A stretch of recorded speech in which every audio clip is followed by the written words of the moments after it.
పవన్ కళ్యాణ్ గారి మీద మీ అభిప్రాయం ఏంటంటే? చాలా స్మార్ట్ అండి. ఆ, చాలా మంచి మనిషి. చాలా కార్యక్రమాలు చేస్తున్నారు. ఇప్పుడు ఉప ముఖ్యమంత్రిగా ఉన్నారు.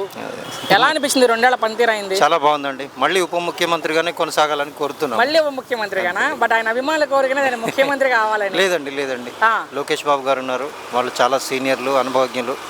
చంద్రబాబు నాయుడు గారు అయితే చాలా పరిపాలన బాగుంటుందని నా యొక్క వ్యక్తిగత అభిప్రాయం. పవన్ కళ్యాణ్ గారు 5 శాఖల మంత్రి. ఇప్పుడు పంచాయతీరాజు, గ్రామీణ అభివృద్ధి, అటవీ శాఖ, పర్యావరణం, సైన్స్ అండ్ టెక్నాలజీ. అవును. ఈ 5 శాఖల ద్వారా ప్రజలకు ఏమన్నా మంచి జరిగింది ఈ 2 ఏళ్లలో? పర్యావరణ పరంగా మంచి జరిగిందని కోరుకుంటున్నాము.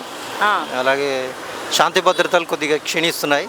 ఓకే. శాంతి భద్రతలు ముఖ్యమంత్రి గారి దగ్గర ఉన్న ఎలా అంటారు? ఏంటి అసలు పవన్ కళ్యాణ్ గారి రాజకీయ భవిష్యత్తు ఎలా ఉండబోతుంది అనుకుంటున్నారు?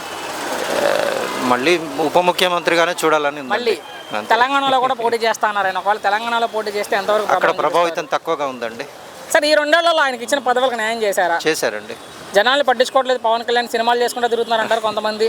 అది ఒక అపోహ మాత్రమేనండి. వారికి సంపాదన కావాలి కదా, ఆదాయం వచ్చే మార్గం అతనికి ఒకటే కదండి. సో చివరిగా 15 ఏళ్ళు కూటమి కలిసే ఉంటుంది.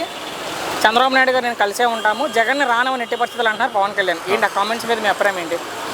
నో సరే, కామెంట్స్. వాళ్ళిద్దరు మధ్య బంధం, చంద్రబాబు గారికి పవన్ కళ్యాణ్ మధ్య బంధం గురించి ఏం చెప్తారు? వారి బంధం చాలా ఆత్మీయత, ఓకే. అనురాగం చాలా గొప్పదండి. విడదీయరాని బంధం. మళ్ళీ ఇలాగే కొనసాగాలని కోరుకుంటున్నాము.